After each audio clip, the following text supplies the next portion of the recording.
everybody, Sam Amico with Hoops Wire live on 330 to go. It's been a couple weeks since I've talked to you, and in those 2 weeks since I talked to you, the Cavs have kind of gone in the tank a little bit. But so maybe we need to avoid not doing shows because clearly those two things are intertwined.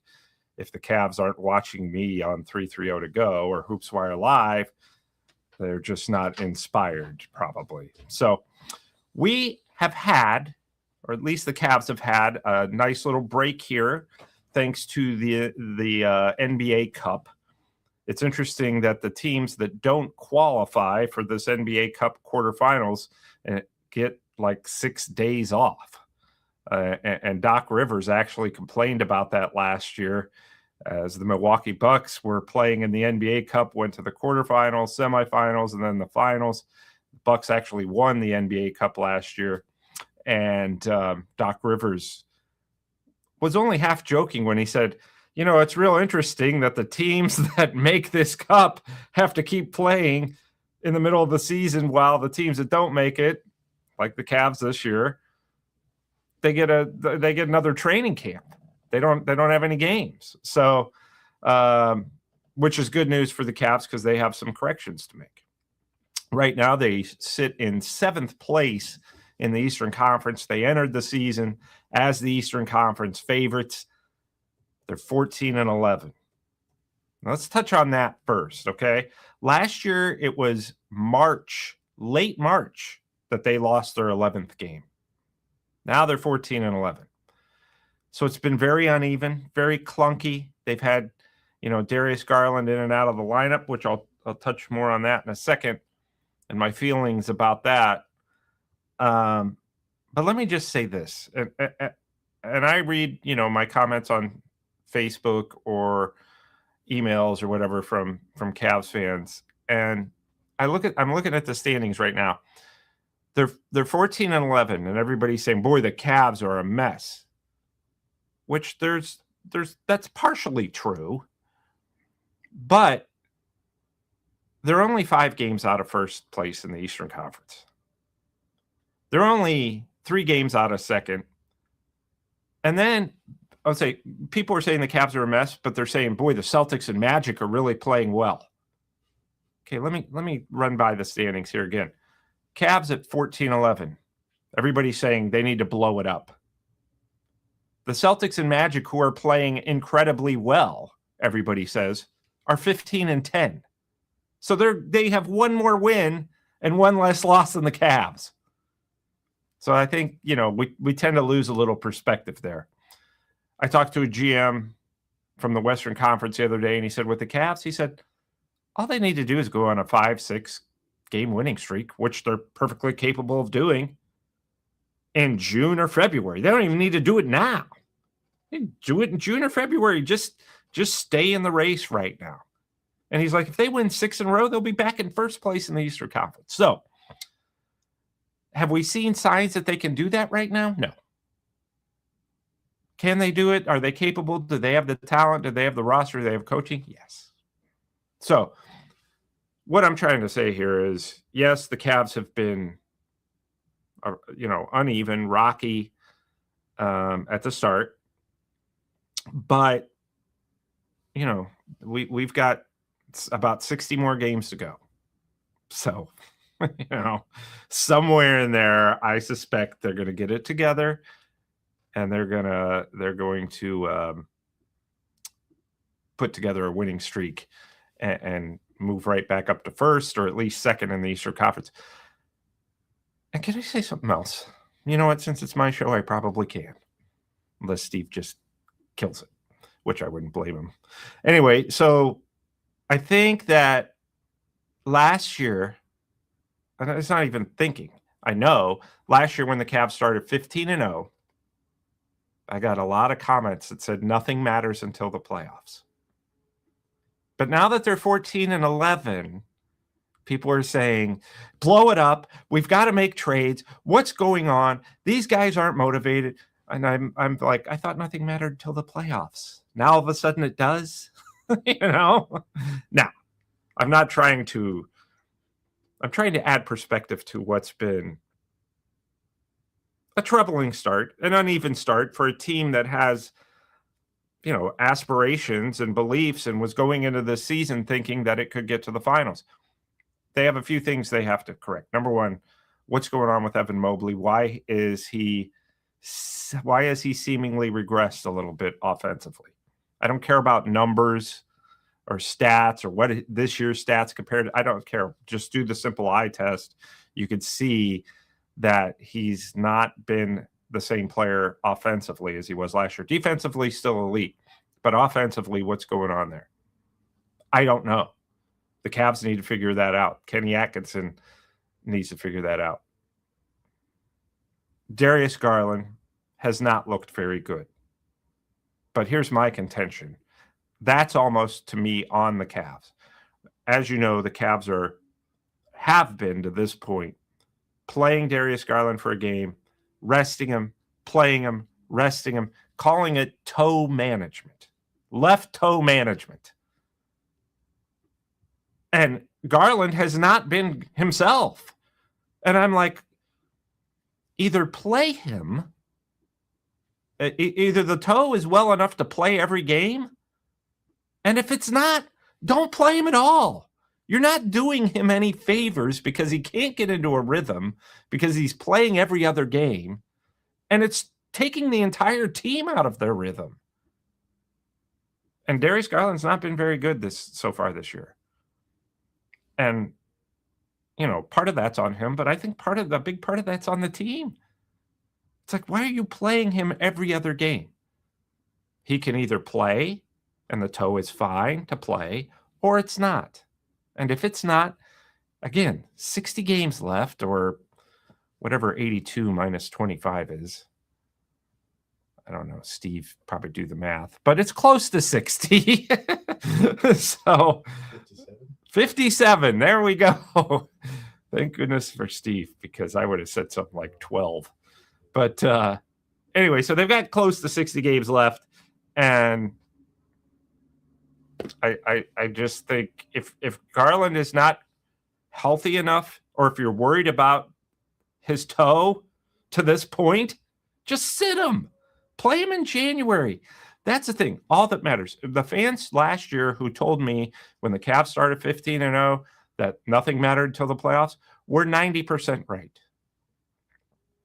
The regular season, when your team that's supposed to be in contention like the Cavs, is to form good habits and good patterns and try to play with some consistency. You don't have to be the Oklahoma City Thunder, who are 24-1. But the Cavs are a better team than 14-11, even without Max Strus. They've gone a long stretch without Jared Allen. And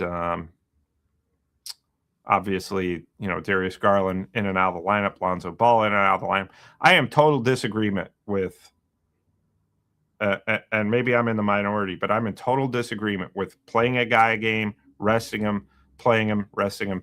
He's either good, healthy enough to go or not. And whether the analytics say that or not or whatever, it's not working. So I don't know. I think sometimes we over-analytics stuff. Because guess what? You play a guy every other game, and then the playoffs come and he still gets hurt. So what did you just do? Nothing. You wasted time to get in the seeding. Now, I think with the Eastern Conference, the West, to me, it's like the only question in the West is, are the Thunder going to break the Golden State Warriors all-time record? I think they can. They're 24-1. They just beat the Phoenix Suns in the NBA Cup by 50 points in the NBA Cup quarterfinals. So, yeah, can the Thunder go, what was the Warriors' record, 73-9? Can the Thunder go 74-8? Yeah. They might. We'd all love that in Cleveland.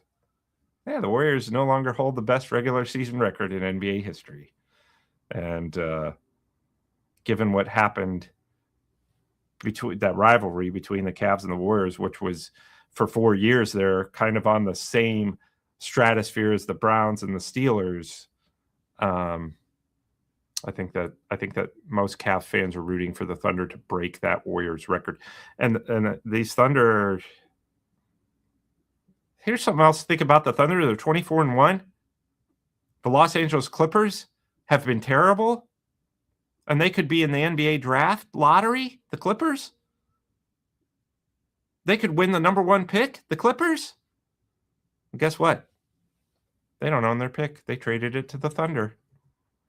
So the Oklahoma City Thunder are 24-1 and could end up with Darren Peterson next year, who began his career at CBCA, of course, is now at Kansas, and it looks like the number 1 overall pick in the NBA draft next in June.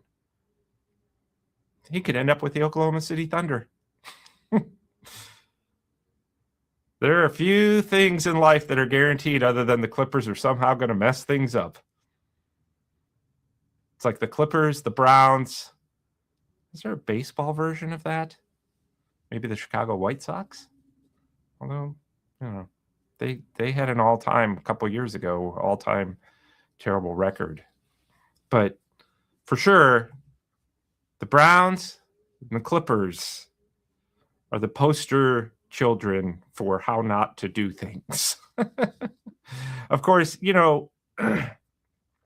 off the Cavs topic a little longer here, the Clippers traded Shai Gilgeous-Alexander and all these first-round picks to the Oklahoma City Thunder for Paul George. And at the time, you thought, it's not a bad trade for the Clippers. SGA had done nothing with them. He was still a very young player. He's still young, but they traded all these unprotected first-round picks to the Thunder, along with Shai Gilgeous-Alexander, last year's NBA MVP, for Paul George, who's no longer there and is very clearly on the back nine of his career, if not on the 18th hole. So, what a terrible, terrible move that turned out to be for the Clippers, much like the Deshaun Watson trade for the Browns. All right, well, as far as the Cavs go, am I concerned? No. Are there things that I don't like what I'm seeing? Yes. They need to sharpen up. And they've had these 5-6 days off. If you're watching this live Friday, they are playing the Washington Wizards in Washington tonight. Not only did the Cavs not make the NBA Cup, the quarterfinals, and get a week off, the NBA rewarded them for that with games. The 2 games, their makeup games, are against the Washington Wizards, who are 3-19, worst record in the NBA. And then Sunday they play the Hornets at home, and the Hornets are 7-17 and don't even have, most of their best players. LaMelo Ball's out. I think Brandon Miller might still be out.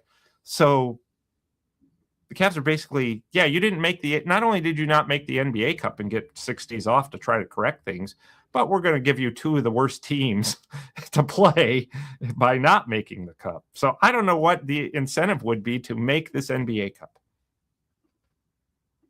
Bragging rights? And you know what? The NBA has this so messed up that the only game of the season where the stats don't count, other than the All-Star game, is the NBA Cup championship game. It doesn't even count in the standings. All the other games do. All the other NBA Cup games do. But the championship game does not count in the standings, and the stats don't count, because it would be an 83rd game for these 2 teams. So they have some work to do on this thing. And I think if they really were smart, the league office, if they were really smart, they would just say, Sam, Steve, what do you think? How do we fix this? And we'd have it, 20 minutes, we'd fix this thing. But they have yet to ask us, so we'll just trash them on here. So as far as the Cavs go, I see a lot of, they got to trade Allen, they got to trade Garland. That may be true. That may be true, but they don't have to do that till February 5th. Their hands are tied when it comes to trades, because excuse me, The only team that's above this second tax apron, which means they've spent so much money on salaries that they have to pay not only so much in penalty taxes, which is not a big deal when you're Dan Gilbert. What is a big deal is it handcuffs what moves you can make. We keep hearing Giannis Antetokounmpo could become available with the Bucks. Seems like there's some truth behind that. The Cavs would have to probably, they would have to get very creative. I wouldn't rule it out, them trying. I would probably rule out them being successful. But, the teams with assets, to me, the team with the most assets, other than the Oklahoma City Thunder, who have a bevy of first-round picks.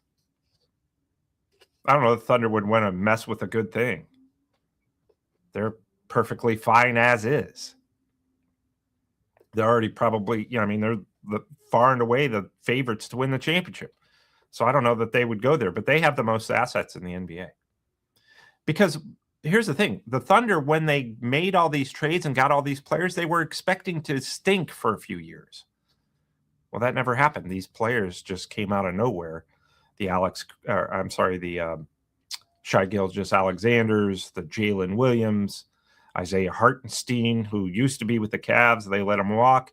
These are guys that were it's almost like if you ever saw the movie Moneyball with Brad Pitt as Billy Beane of the Oakland A's. They just put together a team of guys who fit together. None of them were stars when they went there, but it works. It's become magical. And yet the Thunder still have all these assets, first-round picks, tradable contracts. They still have first-round picks from the last 2 years who haven't seen the floor yet because of injuries. And both of those picks are supposed to be really good. So really what the Thunder have done has been a stroke of both genius and amazing luck, amazing good fortune. The other team that could make a trade for Giannis Antetokounmpo with really relative ease and has a ton of assets are the San Antonio Spurs. Could you imagine that? Victor Wembanyama and Giannis Antetokounmpo on the same team. I would never cover them again because I struggle spelling those names. But the Spurs have the assets to make it happen. They've got some really good guards there that they're trying to get all of them playing time. Devin Vassell, Stephon Castle, De'Aaron Fox, Ron Harper's son, Dylan Harper, who's a rookie. All of those guys are really good. Spurs could trade 2 of them and get Giannis and trade a bunch of first-rounders. Spurs could trade 3 of them. So I don't know where I was going with that, other than I think that the Cavs don't have the necessary assets or wiggle room to pull off, a Giannis trade. Would they do Evan Mobley straight up? And if they did, would that work? I don't know. I really don't know. Trades are a hard thing to predict. And the Cavs are so limited because of the new labor rules.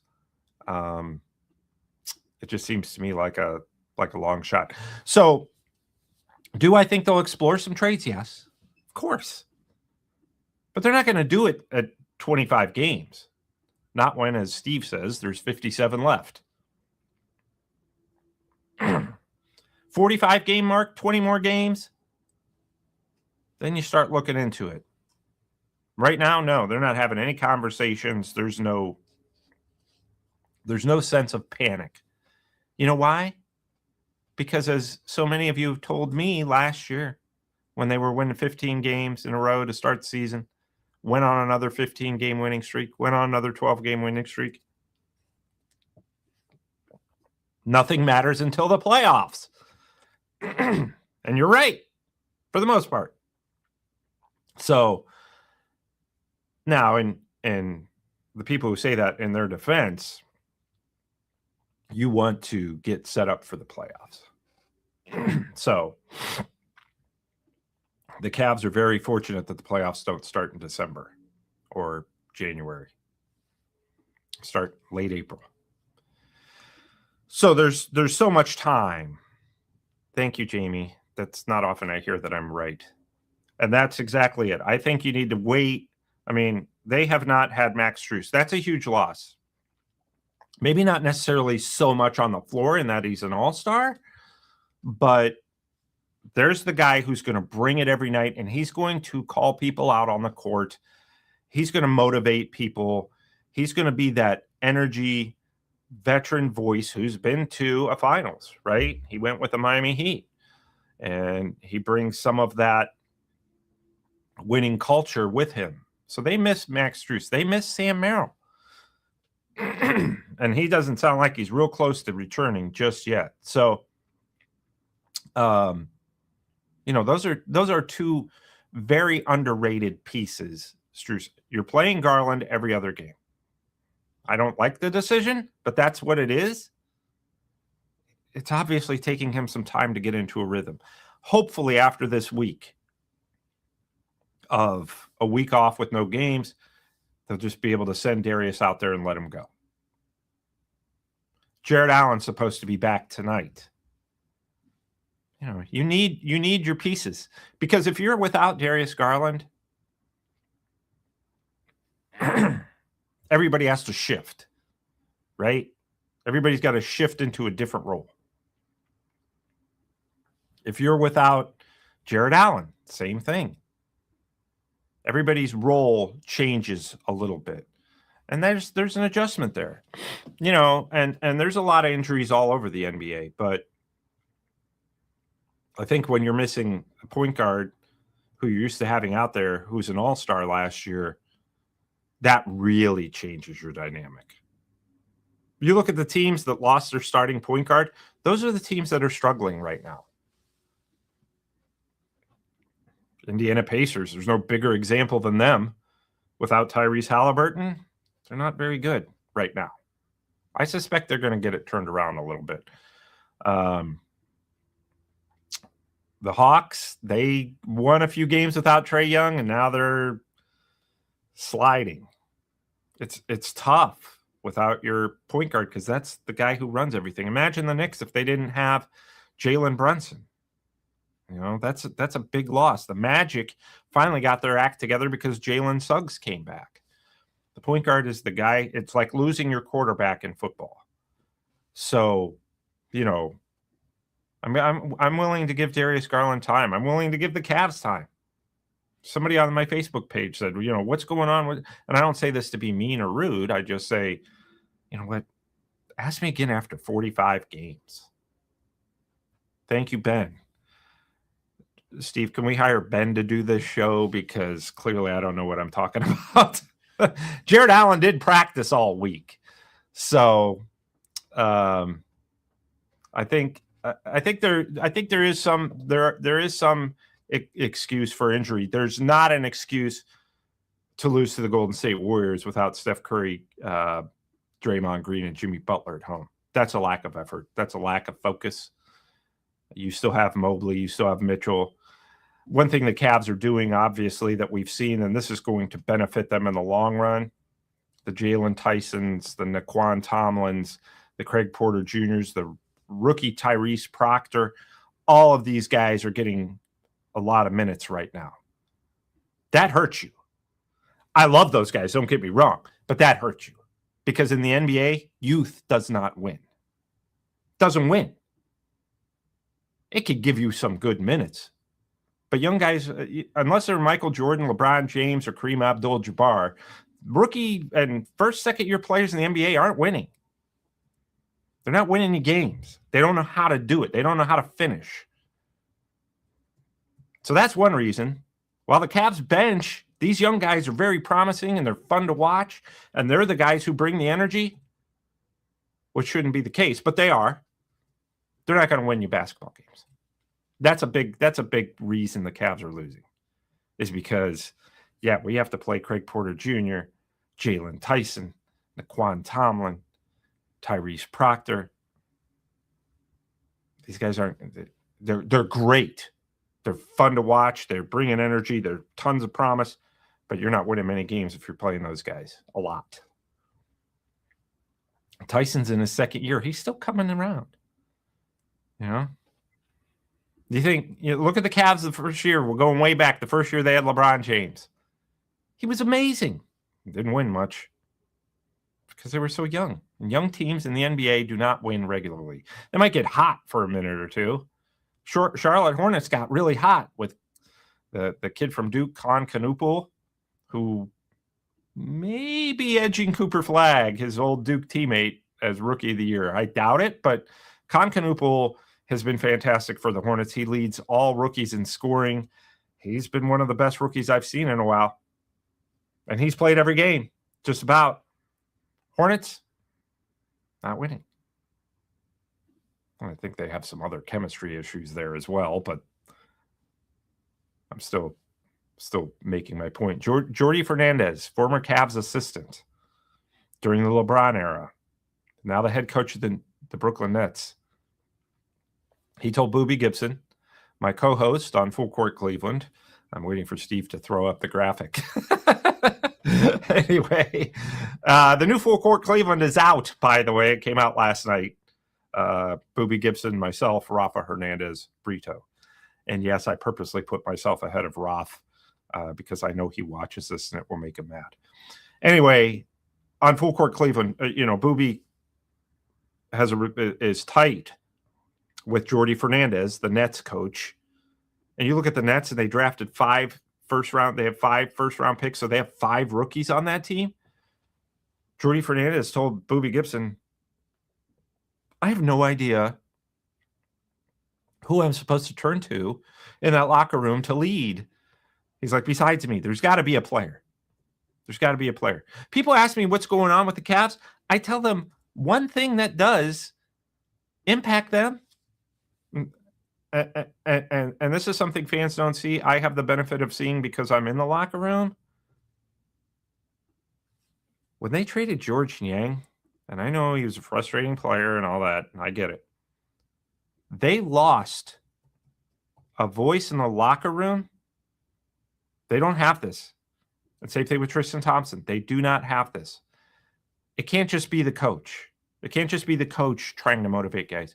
When they lost George Niang, they lost that voice. They lost that player. They lost the guy who will go up to Donovan Mitchell in front of the media. Sometimes. Go up to Donovan Mitchell and say, dude, you need to start passing the ball more. And Donovan Mitchell was like, no, you're right. They don't have that guy. They don't have the guy right now. And that's where I'm more concerned than what's going on with this. They don't have the player who, like Tristan Thompson and George Niang, who would go up to Evan Mobley and say, dude, what's going on? They don't have that player. They traded George Niang, obviously, and Karis LeVert for DeAndre Hunter. DeAndre Hunter's a great dude, but he's super quiet. He's not going to go up to a teammate and say, you have to have that a special voice. I was in the locker room once when George Niang was yelling at Dean Wade right in front of everybody. I mean, he wasn't being a jerk. He's trying to pump you up. Donovan Mitchell, he's probably the best leader I've been around in the NBA, and I covered LeBron. Donovan Mitchell, he's a great leader because he falls on the sword. He takes all the blame when things go wrong, and he builds up his teammates constantly. He'll come around. He'll get it right. We're not doing enough to get him. I'm not doing enough to get him involved. That's very rare in the star player, a guy who could score 70 if he never passed. I mean, that's one form of leadership, but you also need the other guy. I'm just saying that from my 20 years covering the NBA, if you don't have that guy in the locker room, sometimes that hurts you. Max Strus will call people out a little bit. Jalen Tyson's trying to be that guy, and the Cavs love him. His teammates love him and respect him, but they also realize he's just now getting minutes. So it's hard for a rookie second-year player to kind of be the motivator. You need a guy like Niang, Tristan Thompson. And they don't have that guy right now. I'm not saying that's the only thing you need, but it helps. It helps to have somebody other than the coach calling out the team when they're not performing. Nobody's doing that. I had a GM, the GM I talked to that I was saying the other day, or a couple of minutes ago that I talked to the other day, he said, I don't think they've been the same since they've made that trade. He's like, clearly DeAndre Hunter's better than both George Niang and Karis LeVert. That's not what I'm saying. I just don't think they've been the same since they made that deal. And everybody in the world thought it was a great deal at the time. I still lean toward it being a great deal. But if people ask me, what's your number one concern with the Cavs right now? It's that. It's that they don't have, and it doesn't have to be George Niang. It doesn't have to be Tristan Thompson. To me, my number one concern is they don't have that voice in the locker room. And I can tell you, when I was in locker rooms 20 years, there was always that guy. When LeBron was here, it was LeBron. He would just come out and tell you to get it together. You hear it from him. That's a big deal. Last year, it was George Niang. They traded him for a guy who's a wonderful person. This is not a criticism of him personally, but DeAndre Hunter's reserved, very reserved. He's not going to be doing that. So, first of all, I think we make too much. We make too much of 25 games. Do I love what I'm seeing? No. Do I think they could go on a winning streak of 6 games and then everybody whacked over the top excited, just like they're over the top 14-11 right now about it, down about it? Yes. That's exactly what will happen, because the word fan, and I love them to death, is short for fanatical, and that means without reason. So, you know what? And you have every right to look at the Cavs right now and say, what's going on? Why are they playing this way? Injuries are not an excuse. As somebody who has covered the NBA for 20 years, I can tell you that injuries can be an excuse depending on who's injured, but it's not a full excuse. Not for a team that has had Donovan Mitchell and Evan Mobley. You're right. Those two alone should be enough to beat the Golden State Warriors. Would I consider starting Bryant? Mobley just seems to play better with a center where he does not have to guard the rim. I mean, yeah, if it sounds crazy. Let me say this. Jared Allen is one of the most efficient big men in the NBA. He has among the highest shooting percentages. He shoots like 57% from the field most games, if not 80% from the field. Now, granted, he's taken 8 shots, but the one thing about Thomas Bryant, let's put this in perspective. He has not done well with a lot of minutes. That's why he was still sitting there in August for the Cavs to sign to a veteran minimum deal. I don't think Kenny Atkinson could go in that locker room and say, guys, we're going to start this guy who's a journeyman over a guy who's a borderline all-star. Not yet. Not yet. That's a panic move. And I don't think your Cavs are in panic situation. Cavs are 14-11, right? Okay, so again, 1 game out of 3rd place in the Eastern Conference. The Cavs win tonight and the Celtics lose. The Cavs are in 3rd place in the East. Cavs win tonight and the Pistons lose. The Cavs are only 4 games out of 1st. That's 1 win. 1 win. They're fine. They're absolutely fine. Are their patterns troubling? Yeah. Do they have 57 games left? You know it. So I think that look, guys like Kenny Atkinson, who's been around the NBA, has a championship ring with the Golden State Warriors, won the NBA Coach of the Year. I can tell you, here's what he's thinking. Well, we need to start boxing out, and we need to start moving the basketball again, even the games Darius isn't here, and we need to work on our perimeter defense. We got to turn this up a notch. We got to figure out Mobley. We got to get him unleashed. We have 57 games to do it. I'm not worried. He's not worried at all. There's no sense of urgency. I should say no sense of urgency. There's no sense of concern. They're like, yeah, we know we're not playing well. We got to pull it together. But like everybody says, it doesn't matter till the playoffs. Now they got to form some habits and patterns again to get there. But I don't love what I'm seeing. But I also know this is almost like an extension of the preseason. Almost. You don't lose games to Golden State at home. What's going on? That's what they figure out. The good news is you're playing way less than you were expected, and you're right there in the race. And these are with teams that are playing over their heads. The Celtics are going to come back down to earth. They just don't have the talent. This is not sustainable. The Orlando Magic will probably stay up there. Pistons are going to come back down to earth a little bit. They're starting to already. And Toronto Raptors, who already swept the season series from the Cavs, plus like 4 in a row.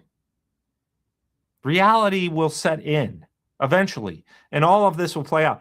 If I hadn't been around covering the NBA and following the NBA for so long, I might not believe this, but I firmly believe that reality is going to set in for the Cavaliers in a good way. And some of these other teams like the Raptors, the Sixers, the Celtics, probably the Hawks, the Heat. And I think that the Milwaukee Bucks will climb back up eventually when Giannis, if he stays on the floor. So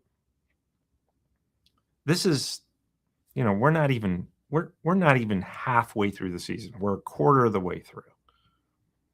Wasn't a great first quarter for the Cavs. They've got a lot to improve, but I want to see people get on the floor and I want to see them 45, 50 games in. 50 games is right around the NBA trade deadline, February 5th. See what you got. If nothing else, go out and get a voice in the locker room. Go out and get that guy who's going to get up in Jared Allen's face and start clapping and say, pull it together. That was George Yang. That was Tristan Thompson. Both those guys are gone. Not saying that they're major contributors on the floor, but what happens in that locker room and at practice and on the team flights, that's vital. Donovan Mitchell's not going to be that guy because he's a perfect teammate. He's a guy who takes all the blame. But sometimes you need guys to call you out. That is a little bit, that's a tough thing to lose and a tough thing to replace. And it's an important thing. All right. I see some laughing emojis on the Facebook thing there, Steve. Who's laughing? You? I haven't made any good jokes yet. Maybe they're laughing at when I try to be serious, which is admittedly comical. So, all right. I have one story before we go. I've already gone way over as usual. So, from my experience, this is such a great story, and it meant so much to me, and I laughed. So I thought, I got to share this on 330 to go. Occasionally at Cavs games, probably because I do television I do this show, and I do television with Boobie Gibson. When LeBron was in town, I did Cavs pregame with Jeff Phelps and KP Russell. So, sometimes at Cavs games, people will come up to me and say, hey, can I get a picture? I just wanted to, that's beautiful. Story time. So, people come up to me games, generally, not all the time, but sometimes. Can I get a picture? Hey, just wanted to say, I hate your work, Amico. You stink. And I'm like, you know what? I'm with you. So I get that sometimes. Well, in 20 years of doing this, there's not been, I'm speaking personally from my own personal experience. It's very rare that a female will come up to me. I mean, my audience, by and large, I believe, is is the sports writing audience and sportscasting audience is probably 90% male. Every once in a while, a girl come up or female will say, hey, enjoyed your work or whatever. And I appreciate that. It's rare. It's probably 3%. So when one does, I'm like, do I know this? Is this a friend of the family or something? So anyway, I'm walking through the Cavs foyer at a game. It's halftime. Halftime, everybody knows Amico leaves the press seat and goes down back to the media room by the locker room so we can get candy. That's what I do every halftime. So I'm on my way down to get my candy in the main concourse there at Rocket Arena. And I hear a female voice shouting from afar, Sam, Sam, Sam. And she's running towards me. And I'm like, I have no idea who this is. And I probably know her from somewhere. Surely she's not a fan of my work. That's just what's going through my mind. Well, she comes up and I don't recognize her. And she's like, can I get a picture? And I was like, yeah. And I just thought it was odd, but I was like, yeah, sure, absolutely. And so she wants a picture. And I'm like, do you need me to take it? And she said, no. Here's my husband's coming to take the picture. And here he comes. And the guy's probably 6'5", 220 pounds, which is a little bit bigger than me. And by a little bit, I mean, he could have taken me and rolled me into a ball and rolled me down the concourse. But anyway, so he came up and this guy is aggressive. Okay. He's like, she loves the Cavs. She loves whatever. What did he say? Oh, she loves the Cavs. She loves watching the Cavs, but I think she loves you even more. And then he goes to take the picture. And I was like, just so we're perfectly clear here, I don't love her back. So that was my story. I thought it was amazing. She took my picture and then they walked away. And it was the first time in my life that I thought, should I be scared? And that was the last Cavs game I was at. So I have plenty more stories like that of embarrassment, intrigue, and total meaningless to anybody who watches this show. But that's what this show is all about. It's kind of the NBA version of Seinfeld where it's about nothing. And that's what you get from Amico. And anyway, so thanks so much for watching. Probably going to be a couple weeks because we have the holidays coming up. Actually, I think I'll be back next week and then a couple weeks after that. So mark your calendars. Next Friday, Amico should be back as long as 330 to go continues to have me do Hoops Wire Live. Thanks so much for watching. And any questions, you can always go on the 330 to go Hoops Wire Live Facebook page or YouTube page. And I usually try to get to them. Or you can also go to my personal page at Amico Hoops, also on Facebook or on Twitter. Usually Twitter, I don't answer questions because it's too much. But anyway, thanks so much for joining and talk to you next week.